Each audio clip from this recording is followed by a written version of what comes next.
Assalamualaikum warahmatullahi wabarakatuh. Perkenalkan, nama saya Holid Afitus Sujayanto. Saya dari kelas 12 IF 05 dengan NIM 103112430012. Di sini izinkan saya untuk menjelaskan dan juga mengerjakan mengenai tugas sub CRO 0313 kalkulus lanjut semester genap 2024-2025. Berikut soal yang pertama, yaitu sebuah partikel bergerak di sepanjang lintasan berupa helix yang diberikan oleh RT sama dengan sin T I topi ditambah cos T J topi ditambah T kuadrat min 3T plus 2 K topi. Di sini topi yang dimaksud itu merupakan vektor satuan arah sumbu. Di sini sumbu X, di sini sumbu Y, dan di sini sumbu Z. Di mana komponen K-topi menyatakan ketinggian dalam meter dari permukaan tanah dan T lebih besar dari sama dengan 0. Soal yang poin A, apakah partikel tersebut pernah bergerak ke bawah? Berikan argumen untuk setiap jawaban yang diberikan. Yang pertama, kita cari fungsi kecepatan terlebih dahulu, yaitu Vt sama dengan R aksen T sama dengan cos T I topi min sin T J topi ditambah 2T min 3 K topi.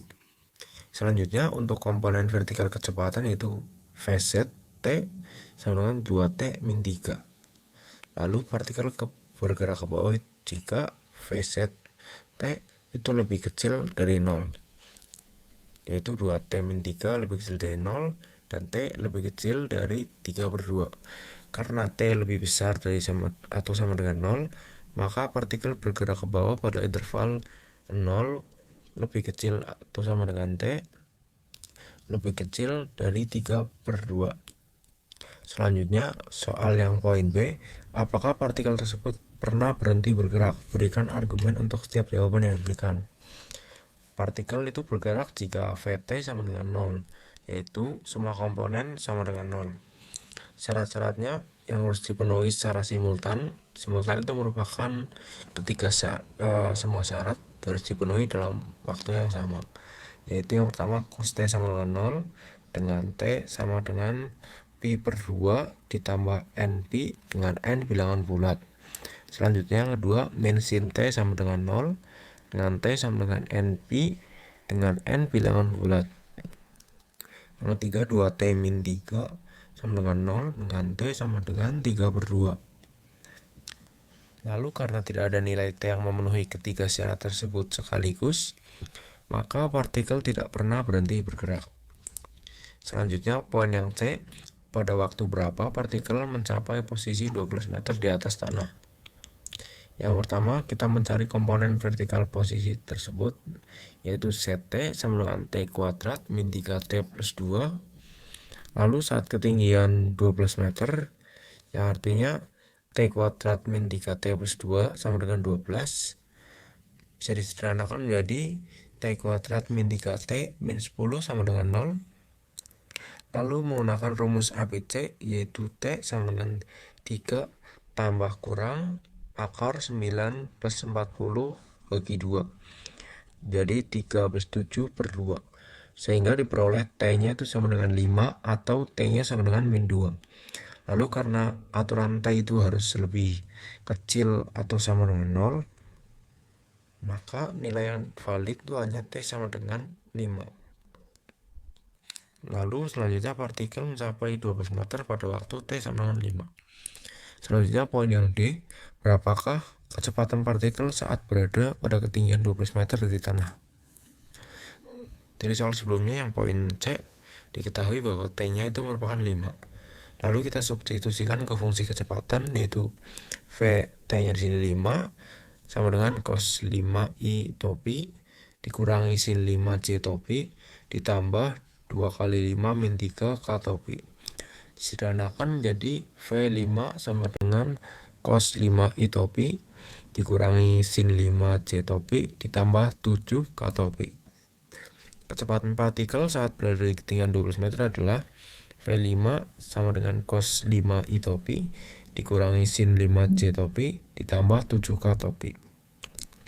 Atau magnitudenya yaitu nilai mutlak V5 sama dengan akar 50 sama dengan 7,07. Lalu poin yang E yaitu pada ketinggian 12 meter, jika partikel keluar dari lintasan heliks dan bergerak di sepanjang garis singgung dari heliks, maka tentukan vektor arah dari garis singgungnya. Oke, maka kita menentukan sebelumnya vektor arah garis singgung itu sama dengan vektor kecepatan pada titik tersebut. Dari soal sebelumnya yang poin D, kita tahu bahwa pada saat T-nya itu 5, kecepatannya 5, maka V5 merupakan cos 5i min sin 5 j topi tambah 7k topi. Sehingga vektor arah garis singgungnya adalah cos 5i topi dikurangi sin 5j topi tambah 7k topi. Selanjutnya nomor 2, diketahui kurva berikut y sama dengan 0 jika x kurang dari sama dengan atau sama dengan 0, x pangkat 3 jika x lebih besar dari 0.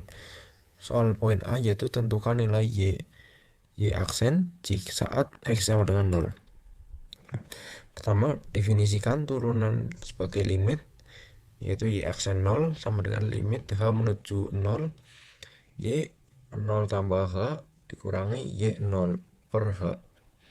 Lalu kita periksa limit kanan, yaitu h lebih besar dari 0, y aksen 0 plus sama dengan limit h menuju 0 plus 0 positif dalam kurung 0 plus h pangkat 3 dikurangi 0 per h.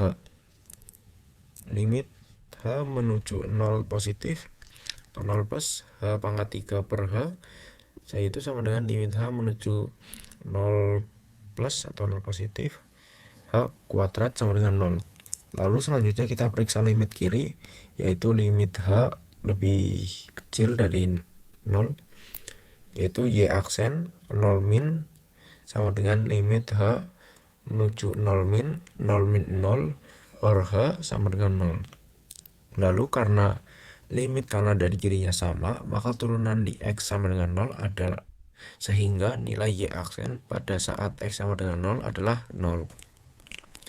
Lalu masuk ke poin yang B, yaitu tentukan besar kelengkungan kurva di titik 0,0.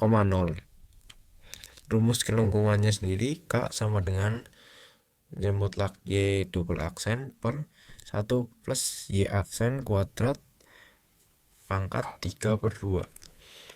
Lalu hitung turunan untuk x lebih besar dari 0, yaitu y aksen x sama dengan 3x kuadrat, lalu y double aksen x sama dengan 6x. Untuk x lebih kecil dari sama dengan 0, maka y aksen x sama dengan 0, y double aksen x sama dengan 0. Dari soal sebelumnya yang poin A, diketahui bahwa y aksen 0 sama dengan 0. Lalu kita cari y aksen 0 dengan memeriksa limit, yaitu y aksen y double aksen dari 0 positif atau 0 plus sama dengan limit x menuju 0 plus atau 0 positif 6x sama dengan 0. Lalu limit kirinya yaitu y double aksen 0 min sama dengan 0.